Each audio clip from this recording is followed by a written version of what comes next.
welcome to you all, and thank you again for joining us. As I said, we've had a fantastic take up to this morning, and I think that obviously shows the frustration that's in the industry and how topical this really is. Now, today's TTG debate is the latest in our online series of events, and as I said, it is particularly timely, of course, because as the industry continues to campaign to hashtag Save Travel, and hopefully you've all seen our campaign, we launched it about 3 weeks ago. At its heart, we've got a letter to Grant Shapps to Rishi Sunak. If you haven't signed it yet, please do. The letter should be appearing in the chat shortly, but it's savetravel.co.uk. We are going to be presenting the letter next week to Parliament, so please do sign it if you haven't done so yet. But back to today's debate. Now, the travel industry and consumers are becoming increasingly frustrated and confused by the FCO and the DfT's changing advice.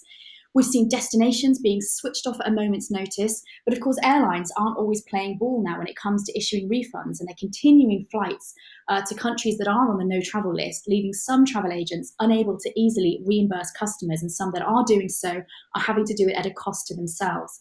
Now, at the same time, we are seeing increasing numbers of holidaymakers looking for ways to circumvent the rules, with rising numbers of insurance providers creating policies to enable them to do so in a way that we haven't seen before. So why are the public and certain airlines becoming dismissive of the FCO's travel advisories, which were, of course, once held in such high regard? Does the FCO no longer hold the gravitas it once had? And what does this mean for the package travel regulations if certain companies are no longer bothering to abide by them?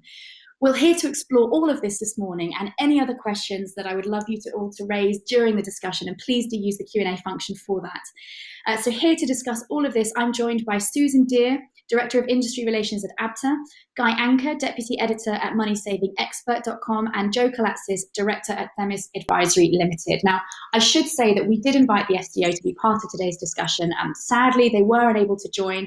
They did come back to me, though. I think one of them might even be watching today's discussion. So, we're hoping to continue conversations with them at a later stage. But this is, of course, an important conversation to have nonetheless. And I know that there is a lot of frustration in the sector. I can see our panelists joining us now. Thank you very much. Before we begin today's topic, I'd love to just launch our first poll. If you click on the polls tab, you can see the question there, which is, we want to know what you're thinking in response to today's debate title. Can we still trust the FCO on travel advice? So either no, the haphazard advice isn't currently fit for purpose and it doesn't always match up with the DfT, or yes, the FCO is just trying to play its role in protecting the UK public from COVID-19. And we'll share the results of that, although when you click on it, you can see the results as people are voting. Okay, we're going to move to the discussion now. And just a reminder, we would love to have, I can see Colin's already put a question forward. Fantastic. I am going to be putting questions to our panelists throughout the discussion. So if you do have any thoughts, comments, questions, do just pop them into the Q&A. So to kick off today's discussion, really, I want to put this question that we're asking our delegates to each of you. Do you think we can still trust the FCO when it comes to travel advice? I don't know who wants to take that first. Guy, you're first on my screen, so happy to. Let's put it to you first. I'm going to slightly sit on the fence because I'm going to say I'm not a scientist. I don't know if their advice is correct medically. But what I do absolutely know is that this is creating chaos. It's creating chaos for travellers. It's creating chaos for the travel industry. I'm sure people watching this will probably be nodding in agreement on that. And we're seeing lots of people asking us, can I go to Greece? Can I go to Italy? Can I go to Germany?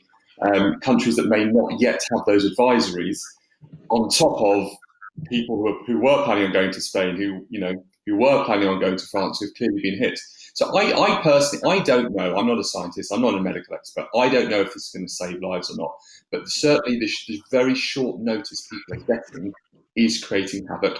What I would say, just for a little bit of balance, if you look at other countries and travel's completely banned. Look at Australia, for example. So we're certainly not the most extreme country in the world, but it is a very, very difficult time for everyone at the moment. Although you mentioned Australia, of course, the difference there is that they do have different financial measures to support various industries, and I think they've got one measure where their furloughing is being extended longer, but also it means that people can still work during furlough. Whereas the challenge, obviously, particularly for the travel industry, is that we've needed to have people on furlough to get some money into businesses, but we also needed those people to be dealing with the refunds, etc. So although countries are closing their borders, there is a discrepancy there in the support that's being offered to business. Susan, what would your response be to that question? Can we still trust the FCO when it comes to travel advice? So I think my answer would be yes. At the end of the day, they are an objective source of information. We know that they collect information, on the ground, sometimes from the intelligence services, depending on what the risk is that they are warning against. And there is a lot of information within that FCO travel advice. In this context, obviously, we're looking at the COVID situation, but there's so much in there about entry requirements, about local restrictions and, local laws and things that you need to comply with. So I think, yes, certainly, we've been having discussions with the FCO and, we are what I would say is a critical friend. So I certainly have issues around, how the FCO travel advice is being managed at the moment for this situation. But I think broadly, if we're saying is FCO travel advice still a useful resource for customers and for travel businesses, I would say yes. Okay. And Joe, what are your thoughts on that question? Yeah, I'd agree with Susan on that, actually. I think it's quite difficult for us to sit here and pass judgment on what the FCO have been doing for many, many years, and within the industry we've relied on for some time in order to guide travellers about the destinations that they're going to. I think we are looking at a moment in time. It's a very long moment in time as far as COVID-19 is concerned, and it's turned the whole thing upside down. But I do think we have to be really careful about taking that objective view away, as Susan said, and then starting to look at those risks and assess them in our own right, when a lot of the time the travel industry just does not have the local information or the intelligence information in order to make those decisions and then guide travellers about where they're going. So I think it's a bit of dangerous ground to kind of a dangerous path to walk. I mean, the frustration here is that we are seeing airlines and consumers looking to circumvent the rules. And what's been interesting is that travel insurance, has typically been invalidated if you travelled against FCO advice. But we have seen several suppliers bringing out policies allowing people to travel anyway. So does the panel expect more of this disconnect of travel insurance from the FCO advice to take place? Because it's a really interesting move that we're seeing, that's and yes, these are unprecedented times. I know that's the phrase that sort of keeps getting spoken out, but and it's true. But what are the implications long term of this? Because if we are seeing all of these policies coming out enabling people to travel, and the fact that people still want to travel, what does that mean? Has it surprised you the number of travel insurance policies that are coming out? And Guy, you sort of flagged that people are asking, can I still travel to these destinations? Is there a demand to still travel there then? Yeah, I think people are still a bit in limbo. Do I go or do I not go? In terms of travel insurance specifically, you're absolutely right, Sophie. There are more travel insurance providers that will say right now, we will cover you even if you go against an FCO warning. But what I would say is I think that possibly been overdone a little in terms of the numbers. Clearly those who have created new policies, Stayshore is one of them as one example, they've got a lot of coverage on the back of it. Some of these policies screen COVID cover. When you actually look a bit deeper, they don't, they might cover you, let's say, for general insurance issues while you're abroad, even if you go against FCO warning, but they may not cover you if you get COVID when you're out there. So they're not these necessarily all-encompassing policies. And if I was doing this talk in front of our users, consumers, I'd be saying, listen, be very wary of these travel insurance policies. Look at them very carefully. There's only one I can think of at the moment, the Nationwide Building Society, that I'd go, yeah, that's a really, really good COVID insurance policy. So that, yes, they exist. Yes, there's more of them. But I think they're getting a disproportionate level of coverage. I don't think all of a sudden the whole travel insurance industry is suddenly going to cover you if you go against FCO warning, or is necessarily going to cover you for COVID-related cancellations at the moment. Interesting. So it might have the word COVID-19 in there, but it doesn't mean that you're covered for all instances of occurring and you have quarantine. Yeah, I saw one on the British Airways website. They did nothing wrong, what I'm about to say, by the way. It said COVID, and I read it and, oh, wow, as a journalist, I thought, right, we're going to write about this. But then actually I looked a bit deeper, they were right. There was an element of COVID cover. It was brilliantly marketed, but it wasn't. I think it was through Allianz, the actual insurance. Of course, it's marketed as BA, but it's through Allianz. It wasn't really. It wasn't the nationwide policy, which is through Direct Line and Churchill, which is a very good policy. So that's why people should be slightly careful with the insurance angle at the moment. Right. Susan, I can see you nodding to that. Yeah, no, I think Guy's right. I think, there has been a lot of publicity about COVID cover, about kind of mainstream insurers coming onto the market. Because let's not forget, it is not illegal for somebody to travel to a place where the FCO is advising against travel. So there have in the past, admittedly not been kind of very mainstream, but there are specialist companies who do travel to areas where the FCO advise against travel. There have been specialist insurers who will insure for that. And let's not forget, we're talking about both the travel insurance for the individuals, but if you are selling a package holiday, you also need to think about your own public liability insurance and what cover that offers in those circumstances. But I think to Guy's point on, reading the policies carefully, I think that is very important, because on the specific point of covering to countries where the FCO is advising against travel, what are they actually covering you for? Are they saying that if you make a non-COVID related cover, so if your baggage is damaged, something nothing to do with COVID, that they will cover that despite you travelling to a country where the FCO is advising against travel? Or are they actually saying that they will cover you for any claim you make as a consequence of travelling to that destination? Mm-hmm. So I think, as always, the devil is in the detail. So certainly, both for travel businesses and for travellers, certainly look at the actual detail of the policy as to what the cover is offering. Mm-hmm. I saw a comment actually just coming through here from Alex Walters saying that he spoke to a tour operator yesterday and they were able to send their clients to Tanzania, having had their clients sign the disclaimer that they are travelling against the FCO advice and therefore they couldn't claim against that company should they get COVID out in Tanzania. I don't know if we're seeing more cases of that so that then putting the liability onto the consumer and asking them to sign. Joe, is that something you've seen? Yeah, I've had this exact same query actually, and I spoke to Susan about it yesterday, saying, look, I've had clients that have said, we've got people that are desperate to go to these destinations, but what do we tell them? How do we do it? Can we get them to waive their rights, etc.?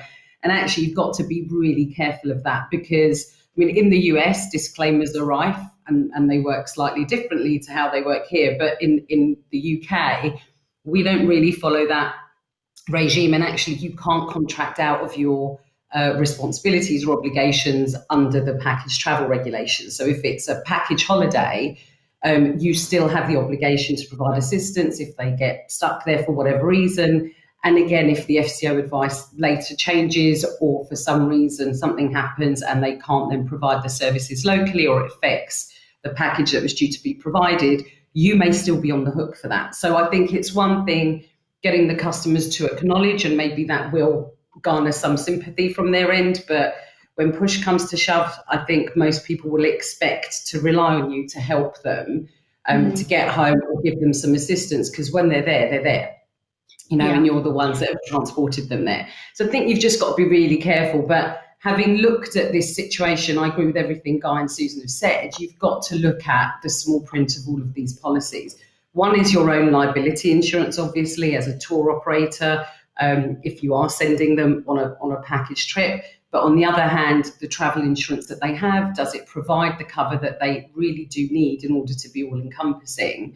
And on the other hand, you really ought to make the travellers aware of everything. So yes, there's still a travel advisory against all but essential travel.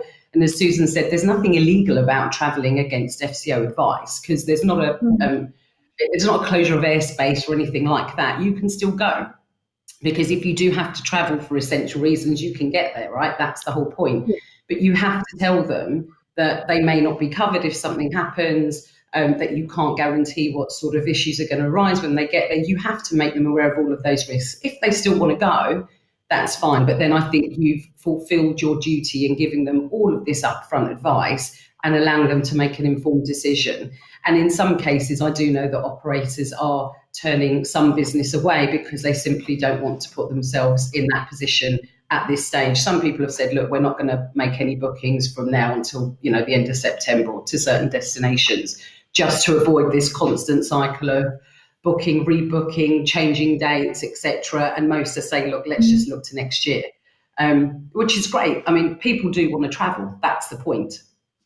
But certainly some agents I've spoken to are avoiding it for exactly that reason. It's interesting though, there is this huge frustration out there, and we can see that from the results of the poll so far. So can we still trust the FCO on travel advice? 70% say no. So that's quite substantial. And yes, this is the travel industry, and the industry has been, hit incredibly hard, but that does show the level of frustration out there. And I wonder if part of the frustration with the FCO is a wider indication of the public's growing anger and the industry's anger over the way that the government overall has failed in its handling of this pandemic. And of course, we have had the discrepancy between the FCO and the DfT advice. How much has the failure of the government departments to work together contributed to the erosion of trust? And we really saw this in the first instance with Spain. When Spain quarantine was announced, we had the DfT saying that you have to quarantine wherever you've been in Spain, including the islands, and yet the FCO was still saying, well, yeah, but you can still travel to the islands. And then a few days later, it said, oh, actually, no, we better match up with the DfT. And there has been a sort of haphazard approach.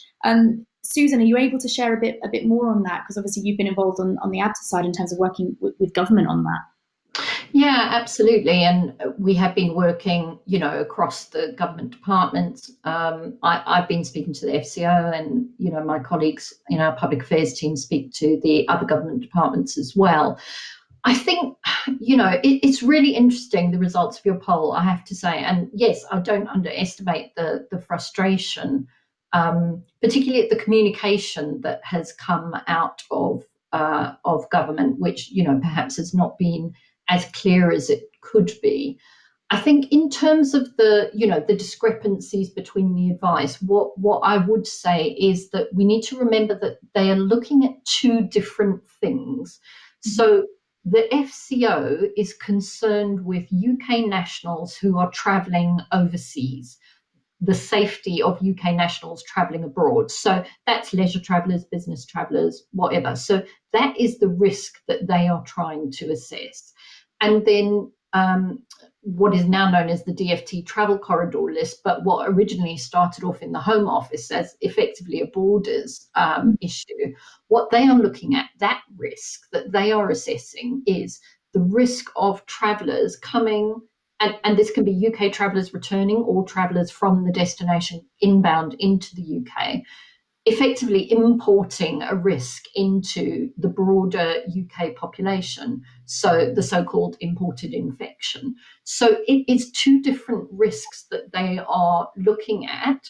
And of course, the case numbers, the epidemiology, the scientific situation, that feeds into both. So both of those departments that are leading on those areas are getting advice from the public health agencies, from the Joint Biosecurity Centre, but there are other risks as well and other factors that they are assessing. So I know, for example, the FCO, when they're looking at advice for destinations, they're looking at things like the resilience of the public health infrastructure. If there was an outbreak in that area which could affect British nationals, could the hospitals cope with that?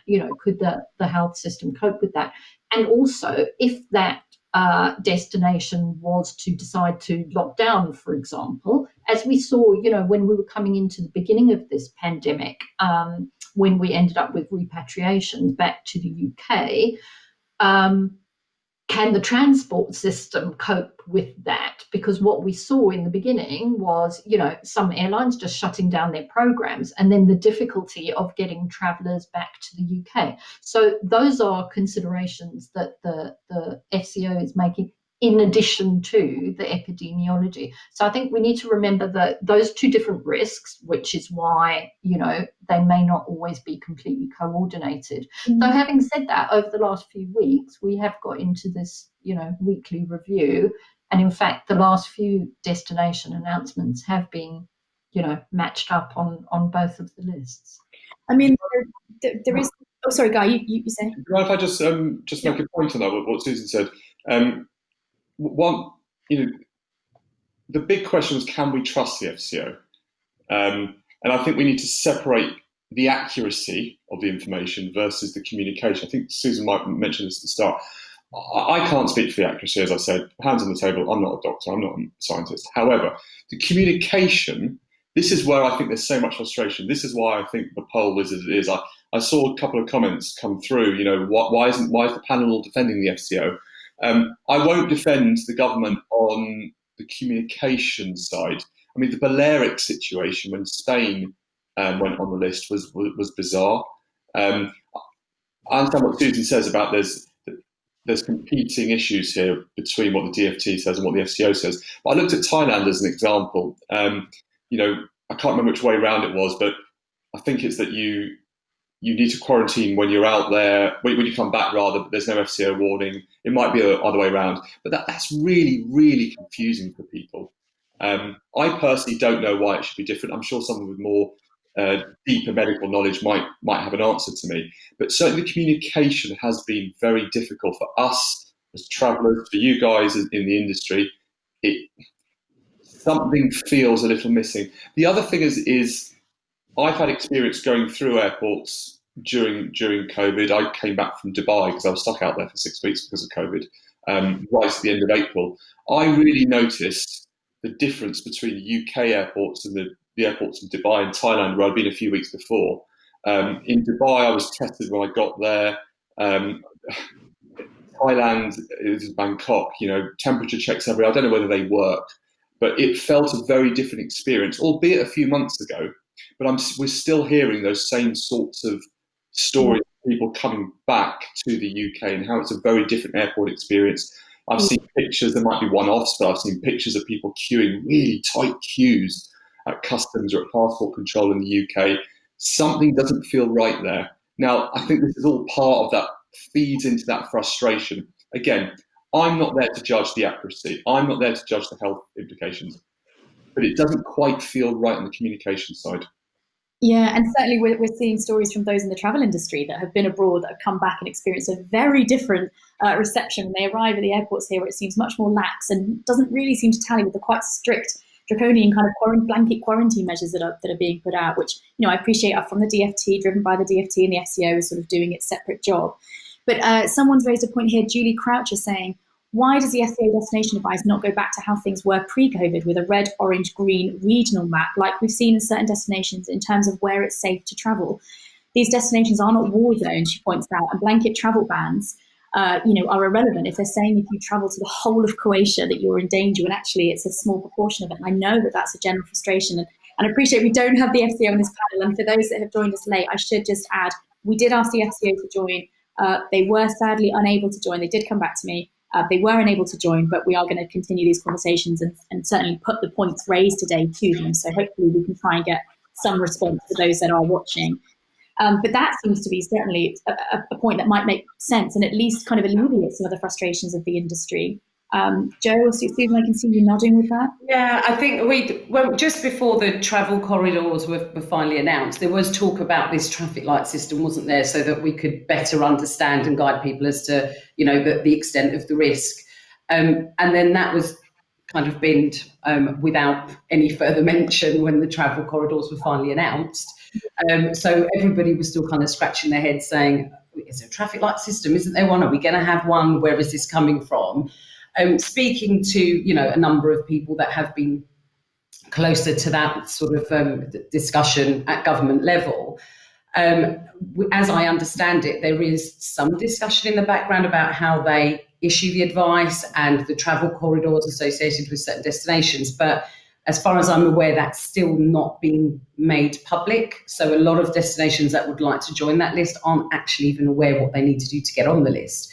But I completely take the viewers' comments in that we are struggling with the fact that we would like that advice to be a bit more regionalised so that we can give better guidance. Because right now, every time a country's added to the list, we end up facing this situation where there's either a mad scramble to get home or people are abroad and saying, actually, I'm here and it's fine. I'd rather wait until I can get back, for example. So some people panic and need to get back, and others are just like, look, we'll tough it out and we'll get back when we can. But this is the difficulty that we're having. That lack of engagement with industry, I think, is creating the problems that we have now, because we can't really give proper advice to travellers. From a business perspective, you can't really look at the future and plan. And I get that, as you said, it's very unprecedented, but we've got nothing to go on here. So we are at the mercy of these last minute changes every time the government decides to add something to the list. And then we can't even help people to get home, or the flight prices go up, or the ferry prices go up, or the train tickets go up. And it just becomes a bit of a nightmare all round. I mean, that point of lack of industry engagement, it does seem that way. Susan, are ABTA or the FCO approaching ABTA and at least explaining and discussing kind of some of their decisions with you, or how's that working? Well, yeah, I mean, we are speaking to the FCO, absolutely, and the other government departments regularly. But to the point on blanket bans, absolutely, we've been saying since the beginning, the blanket approach is really, you can kind of see how it happened in the beginning, even though, I'm going to say the unprecedented word again. I mean, that's never happened as long as I've been in the travel industry, which is a long time. We are used to FCO travel advice being country specific and indeed, referencing specific regions. And that's where we want to get back to. We want to get back to, if somebody is going to wherever, country A, they look at country A on the FCO travel advice, and that is all there. And certainly the officials that I'm speaking to at the FCO, that's their ambition as well. That is where they want to end up again, is going back to the country-specific advice. And regionalisation is, is one of our asks, Sophie. So, it's something that we've been talking about for a long time. Absolutely. It's about moving away from the blanket approach, which certainly was probably easier to manage at the beginning of the crisis, to a targeted risk-based approach. Because, that is what the FCO advice is supposed to be. It's supposed to be information so that travellers can make an informed decision on whether they travel or not. Even those destinations where they don't advise against travel, they're not saying it's safe. They're just saying that the risk to British nationals is not unacceptably high. And, let's get back to the situation where we're looking at the country advice, where there's no global advisory.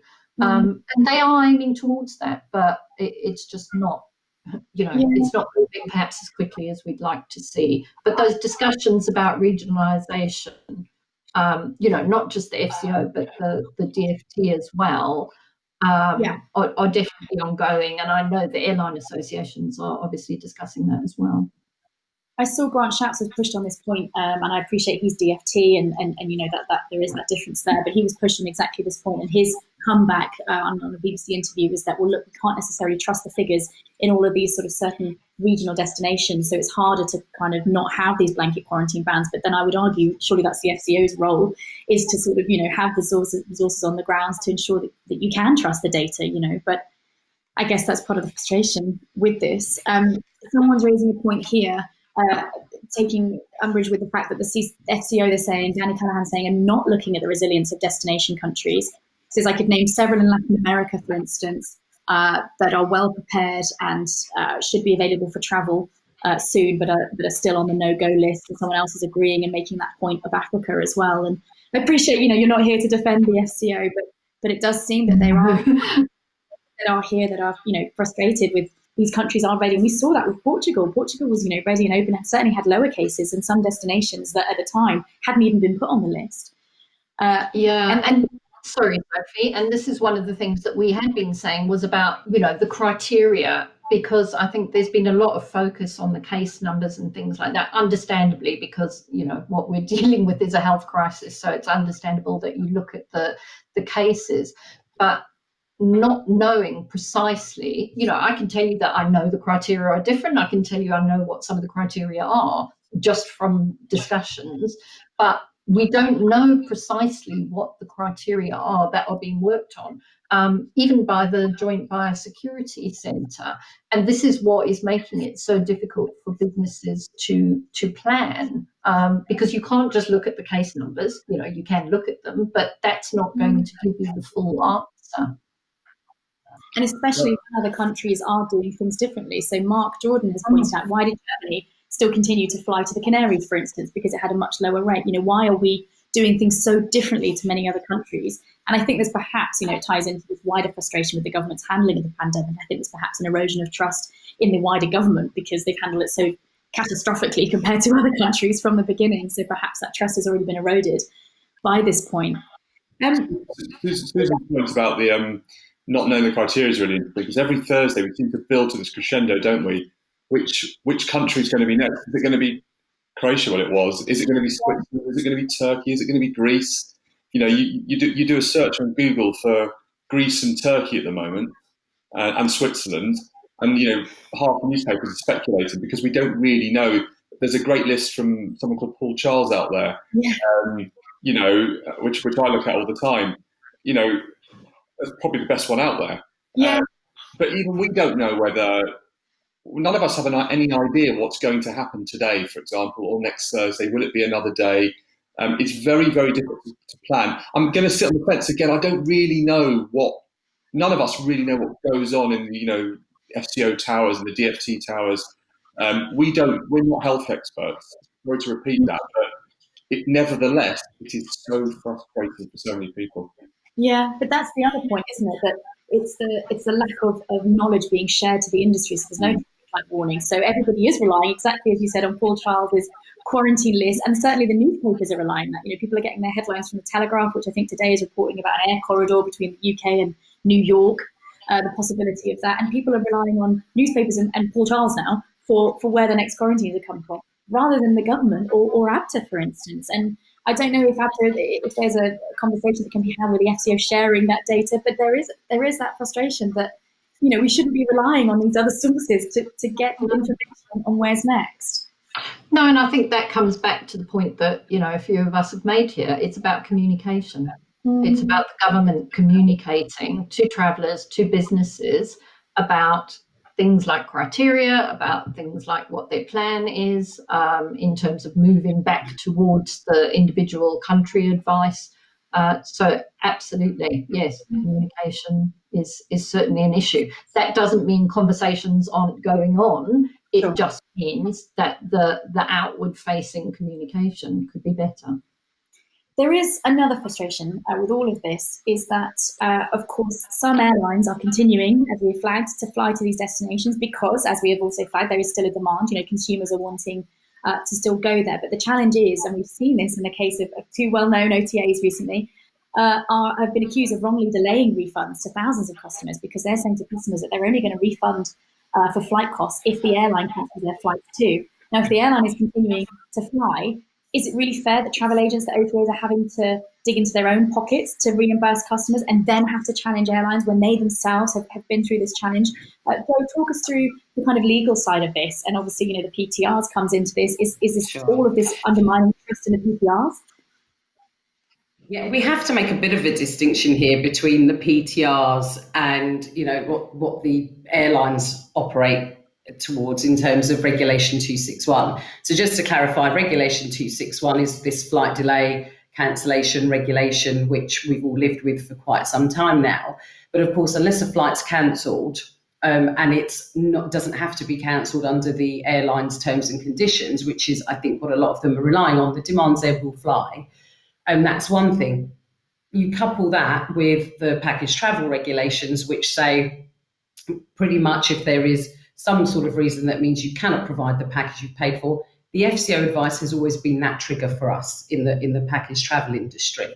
And I know that this has been a major source of debate the last couple of weeks, and ABTA have reinforced their message via the board that, they still maintain that the FCO advice is that trigger for unavoidable extraordinary circumstances, which means you cancel with a full refund. That is no different under the old regime, under the PTRs, to the new regime, right? So that's always been the case. So that was always the way that we handled an FCO advisory and then gave people their money back. I think what's happened here under the new regime, and because of this multi-contract package scenario that we have, where yes, some of the OTAs still act as an agent for those suppliers in some scenarios, they're saying we don't have to give your money back until our supplier, the airline, refunds us. I am not sure that I would want the PTRs tested in that way for COVID-19 and to check whether or not the FCO advice should still hold good in that scenario. I still think that even as a multi-contract operator, you are the principal organizer, you are the organizer under the PTRs, and that is the overarching responsibility to the consumer. It's been no different before because historically, even as a package operator, we always used to have bun fights in the background with suppliers if we've either had a complaint or the flight's been delayed or whatever. We still deal with the suppliers in the background. I still feel that it probably needs to operate that way. I get that COVID has lasted a lot longer than any of us anticipated, but I do think we have to be really careful about testing the boundaries and the applicability of the PTRs in this scenario, because let's face it, it's there to protect consumers. And so I'm not sure that we want this sort of, again, using that word, unprecedented scenario being the testing ground for the future applicability of the package travel regs for FCO advisories or otherwise. Because when we've had terrorist atrocities, when we've had other issues, Zika virus, whatever, we've always trusted that and we've used it. Why are we looking to change that now? Albeit that we are in a really difficult situation that we've never faced before and it's gone on a lot longer than we have. I do think it goes back to that communication point. I think it means that we have to be really open with customers where we're struggling to get money back from suppliers and try to garner their sympathy with that and work with them. And at the same time, have those conversations with suppliers because everybody's in the same boat here. We're all struggling to make money and book trips, and everybody, some people are afraid to travel and some people are desperate to get away, but we just have to communicate what the options are properly. I'm just not sure trying to rework the PTRs to fit this scenario is the right thing at the moment. I mean, it may well be tested soon in the courts, but you don't get the feeling necessarily that judges would be sympathetic, even despite the challenges that the industry has been facing. They tend to always err on the side of consumers. Yeah, I mean, I've been doing this for 22 years in the travel industry, so I've seen a fair few things, go through the cases. Actually, Regulation 261 is a really good example of that. That was a regulation that has been tested over and over again, seeking interpretive judgments at EU level as to whether or not an airline could defend a delay claim or whatever. What we've ended up with is quite honestly a horrible scenario where the regulation has almost been rewritten and some of the protections that we thought we had under the regulation as an industry no longer apply. And we've got what's left with a skeleton set of defences for airlines, just because the boundaries were pushed a bit on some of those test cases. And yes, you're right. Most courts would err on the side of the consumer. I just don't see anybody saying the consumer should be held to ransom where they can't travel, don't want to travel, and the FCO advice is there, which has always been this kind of tried and tested guidance for at least, the last 30, 40 years. Does COVID, I think we have to be careful of throwing the baby out with the bathwater here on FCO advice just for COVID. That's my point. I think do we need better guidance? Yes. Do we need more information? Yes. Do we think that at some point in a post-Brexit world, we might be able to rewrite some of these regulations or get better guidance for what it means for UK travellers? Potentially, yes, but there's an awful lot going on right now. So I'm just not sure how much of a priority all of that is, if I'm being honest. I mean, Lee Harrison points out perhaps not the rewriting of the PTRs, but perhaps there's a need to change from a 14-day refund to at least 60 days or 90 days. But presumably, Guy, what are your thoughts on that? Because you're here to sort of speak on behalf of the consumer. Presumably, there's been a lot of frustration, at the start of the crisis, but also still now if airlines are continuing to fly to destinations that the FCO is advising against. Yeah, absolutely. And we've done plenty of surveys over the last few months. How people have found their experience of travel. And unfortunately, there's a lot of airlines in particular that have come out really poorly, such as Ryanair, Virgin at times as well. I would say that the travel industry, of the industries that we cover, has probably been the worst hit in terms of trust as a result of COVID. Compare it to sort of 2008-9 with the banks, and that was their turn then. The banks have come out of this, I wouldn't say well, but okay. It's the travel industry where we're seeing lots of the frustration. I'm hearing, some organisations that handle complaints. They're saying that they're seeing record numbers of complaints about the travel industry. Only this week, the Financial Ombudsman Service reported that travel insurance providers were the most saw the most growth in complaints. Now, of course, that's not travel agents, that's not the travel industry per se, but to a consumer, it probably is. So we're certainly seeing an erosion of trust for the travel industry. I would say the principal culprits are probably not the people watching this now, not at all. It's the airlines, some of the ones I've mentioned, and others, of course. And I do really feel for travel agents who, are being hounded at one side by their customer, who quite rightly is saying, "I want my money back. This is not going ahead." But they're not getting their money back themselves. But then it's a bit like, if I order something from Amazon and the courier doesn't deliver it, it's still Amazon's responsibility, even though it's not their fault that it hasn't got to me. That principle is the same. That the rules are the rules, the laws are the laws. But I completely understand the frustration amongst lots of people in the travel industry because airlines and others, not just airlines, are not completely playing fair. And we're seeing it direct airlines to consumers as well. Hey, take a voucher. No. I'm entitled to a refund. You've cancelled my flight. Give me a refund. We're hearing that all the time. People wait months. I've just got a refund myself from British Airways 4 months after the event. 4 months. You can see my frustration there. But you see what I mean? There is. This is not the travel industry's fault. This is a virus. But the travel industry, unfortunately, I think has been worse hit in terms of trust. But perhaps that's exactly why the PPRs, needs to change to a 60-day or 90-day, because perhaps part of the frustration of the consumers is, well, look, you're supposed to have refunded me within 14 days. Why haven't you? And of course, that is going to increase the level of frustration. But at the same time, these are travel businesses that haven't had any money coming in, a lot of money going out, no staff to deal with this because they've had to put them on furlough. So, it has been an unprecedented, as we'll keep saying, challenge for the industry. Susan, talk to us about ABTA's side of this, because ABTA did come out with quite firm guidance saying, look, if the FCO says you shouldn't travel there, then members should be obliged to refund customers that aren't able to travel there. Talk to us about what ABTA's saying to members that don't perhaps necessarily follow that guidance. Yeah, no, apologies. I had some technical issues, so I dropped out halfway through Joe's comments on that, but I'm sure they were all very sensible and correct. In terms of ABTA, what has happened is the board has simply restated the ABTA position, which is that for package holidays, if the FCO travel advice is against travel at the time of travel, then customers should be offered a refund if they do not want to travel. As Joe says, this is not new. This is the situation as it has been for a long time. And, again, we've been talking about this moment in time. There are circumstances that are occurring at the moment that have never happened in the past. So, yes, the board has restated the ABTA position. Ultimately, it is for the courts to interpret the law, but ABTA's position is this for our members. And, if we do receive complaints from customers of members who are not following that guidance, then, we are in discussion with those members. So you do have conversations with members that people do flag as not following ABTA's guidelines?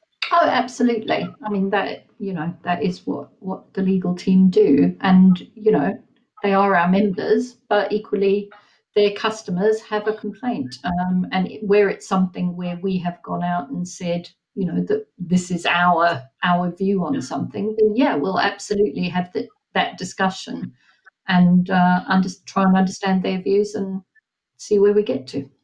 I mean, we've seen the Competition and Markets Authority keeping a close eye on the issue of refunds and on the travel industry. Do you think it's likely to continue clamping down on the industry, especially, if we are going to see more instances where the FCO and the DFT are warning against travel to a country, but airlines do keep flying there? ABTA, Susan, or Guy? Yeah, I don't know, if I'm honest.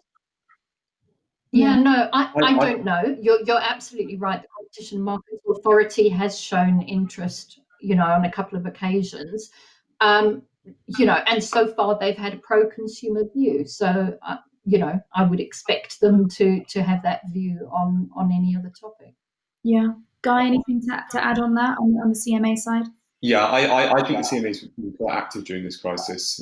So I suspect they will continue to be active. It's quite interesting actually seeing some of the comments about my comment around Amazon. I've seen a few replies to that. And people, I completely get the frustration. Guy, you have to remember a single purchase from Amazon is nothing like trying to refund a package holiday. I get that. But nevertheless, if you're a consumer and you've bought that holiday, you are entitled to the money back under the rules if it doesn't go ahead. So, but I totally understand the frustration, but the law is the law at the end of the day. Yeah, and perhaps that's why the PTRs need to be reworded and to be more fair to the industry and to consumers. Joe, you pointed out they are there to protect the consumer, but there is an entire industry that needs protecting as well, and we have to acknowledge that. I'm just going to stick on the legal side, because as Guy said, we've got lots of comments coming through. I am trying to filter all of them as we go, which isn't easy because there are a lot. But we've got a legal question, Joe, which from Darren Hutton, so just wondering if you might be able to help with this. And he's asking if FCO advice changes while the customer is overseas and the customer refuses to fly home early, would this absolve the tour operator of any liability under the directive? Now, this is interesting because we have seen some tour operators saying, look, we're bringing everybody home, when the advice has changed, even though the FCO has said, no, you can continue your holiday, it's okay. What is the legal position on that?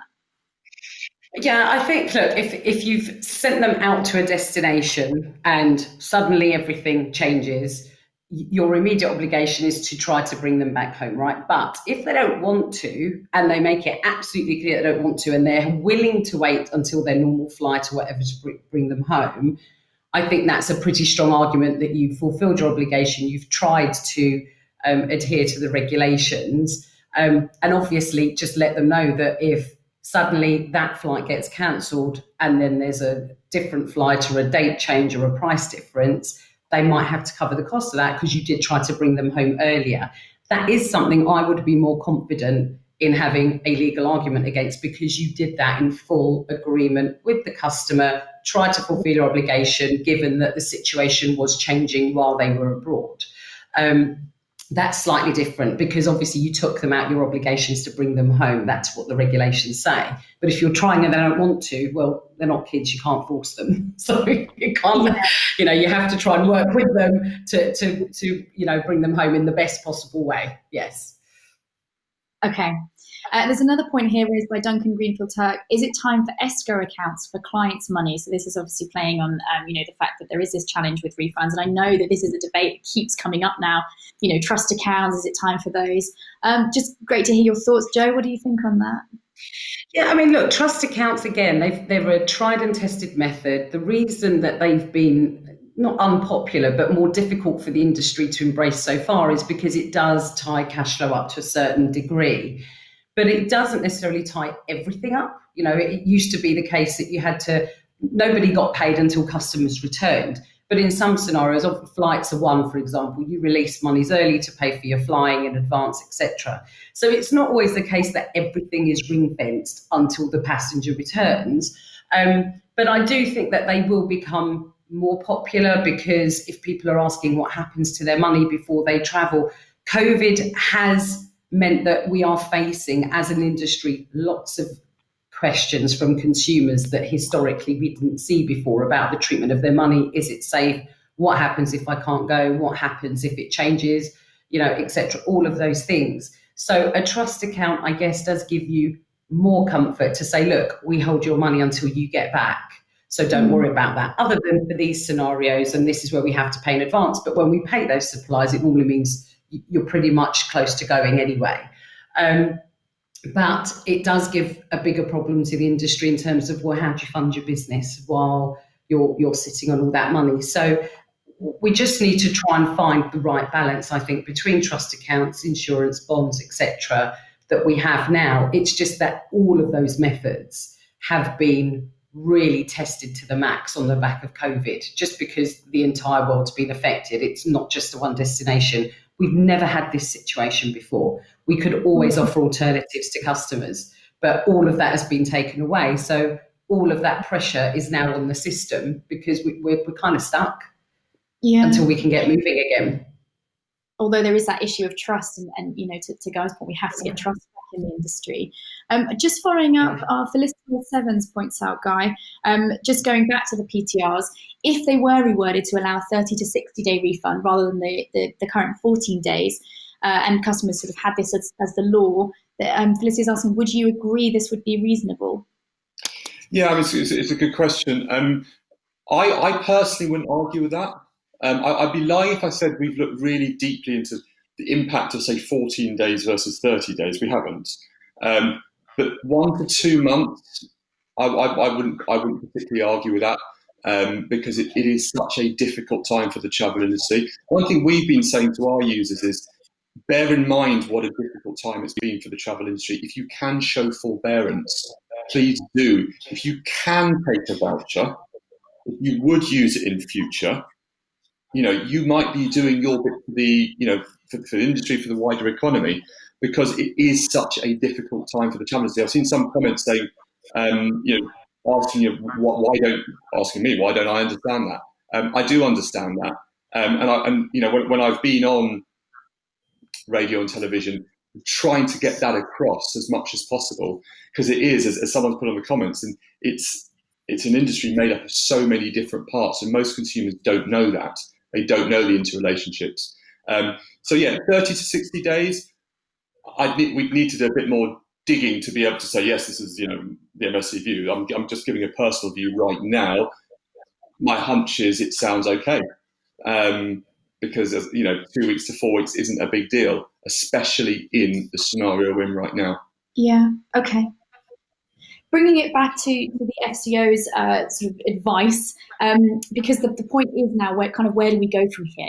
Has trust been eroded in the FCO? Because actually this is a really important point, that as we hopefully soon one day emerge from this crisis, we have to be able to rely on the FCO. And there's a point here that someone's been seething with. They messaged me before this debate, actually, just saying that it's from Nadine Rankin, CEO of rep company AMG, and they represent the Tobago Tourism Agency. And she says she's been seething since Thursday when they announced that Trinidad and Tobago had been taken off the air corridor list, and helpfully informed that all tourists there would have to quarantine.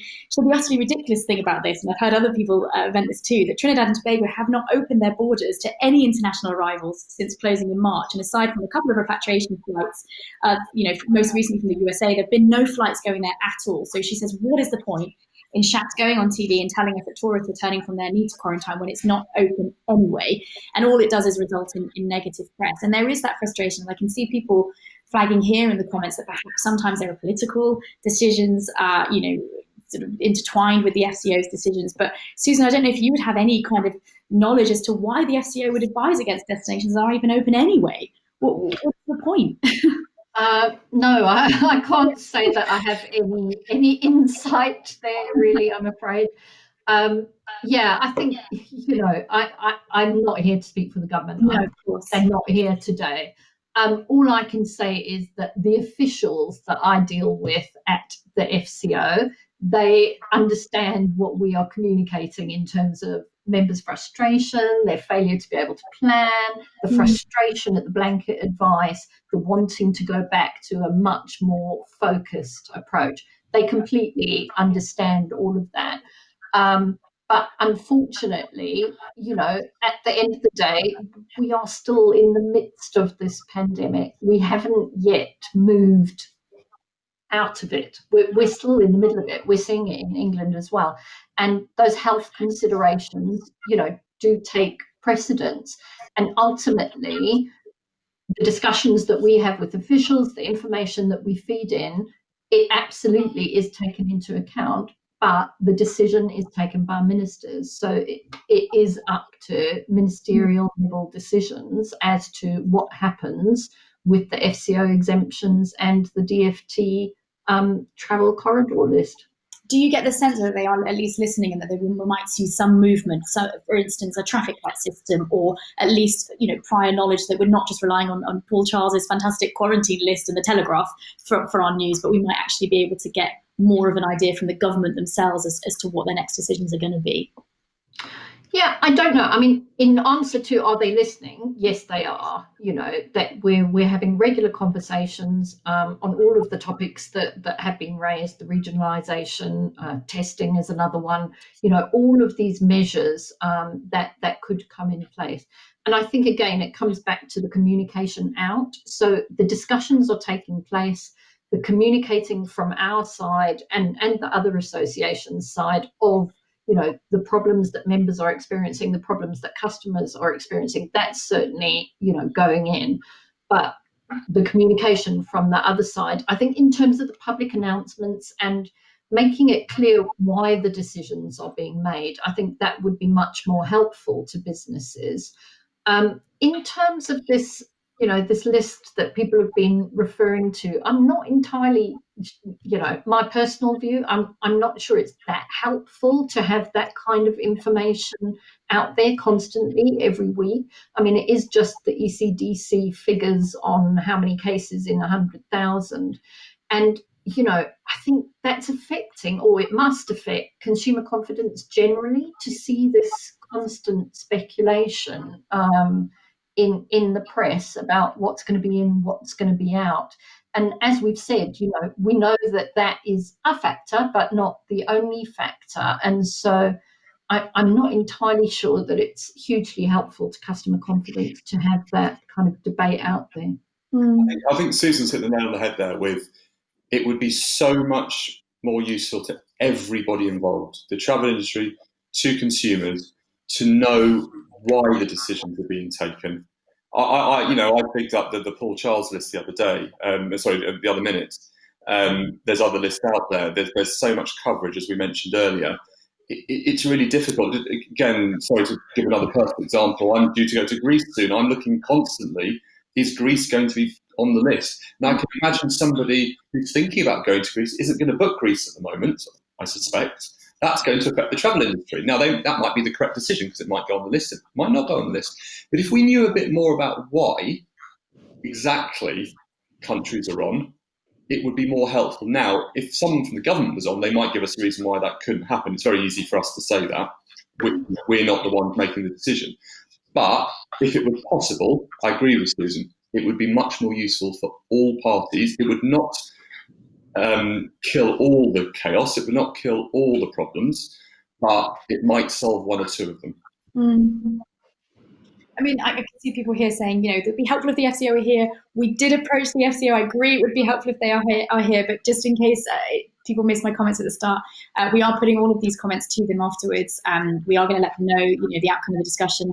And hopefully we'll be able to have more of a discussion going forward with them if we're able to do an interview or anything. So you will all be the first to know, I promise. I am conscious of time, so I am going to bring this to a close. But I just want to look at this last point, really. What does this mean long-term for the FCO? People are making comments about insurance. Are we going to see more insurance firms coming out looking at ways to enable clients to travel without acknowledging the FCO advice? And I know you said it perhaps been hyped up more than it is, but we might see more examples of that. What does this mean long term? Has the FCO lost the confidence of the public, or do you think this is just because of that, to use that word again, this unprecedented time, and going forward actually it can win back the trust of not just consumers but also the industry, because that's really key here? Jo, I'll come to you first. Yeah, I think, look, the longer this carries on, the industry is going to be, more creative, innovative, to try and find ways so that where people do want to travel, then they can do so, but with some sort of guidance that allows them to make that decision, whether that is a combination of FCO advice and guidance as it is, whether it is the industry coming together to work with insurers, both from a company side and a travel insurance side for the consumer, to come up with solutions that allows people to make those decisions off their own back, then yes. But I do think that as this continues, the industry has to find a way to get through it, because we have no choice. We all know people that are desperate to get on the move again, and we are stuck in this situation where we give them all of this guidance, but none of it seems to really pinpoint exactly what we need, as Guy said. So the more clarity we have, the better. But I think the industry will find a way to get through it, because they do. It's just, it is going to be a tough old journey until we see some light at the end of the tunnel with this pandemic. And we need to keep pushing the message of the industry to government. You know, the fact that blanket bans aren't working, airport testing needs to be looked at, more transparency. And obviously, as well, for anyone watching, we are pushing for that with a Safe Travel campaign. If you haven't signed the letter, please do. The link will be appearing in the chat shortly. Susan, just to come to you, your thoughts on that, on the FCO long term? Has it lost the trust? Can we win it back? Yeah, I think it's too early to say is the honest answer. I think there are so many moving parts at the moment, and FCO is just one of that. You know, the travel advice is one aspect of it. There's the quarantine list, there's the moving away from the global ban, there's all the, you know, research and work that's going on around testing and how that could potentially mitigate the quarantine issue. You know, all the destination countries, think about all the work that they are doing, you know, to get themselves ready for their tourist season. So there's a lot of moving parts at the moment. So I would have to say my view is probably it's too early to say how these things are going to develop. But certainly, you know, no question, things have changed, and we're going to have to move with it as the virus develops. We're learning new things every day, you know, even on how it's being managed within England, let alone within the devolved administrations. And we just need to make sure that all that expertise is fed in to the travel industry and to supporting getting the travel industry started again. And that's that point, the wider government has a lot to do in terms of winning back trust of the public, let alone, you know, industries like travel. And Guy, lastly, to come to you on that point, you know, has the FCO lost the confidence of consumers long term, do you think?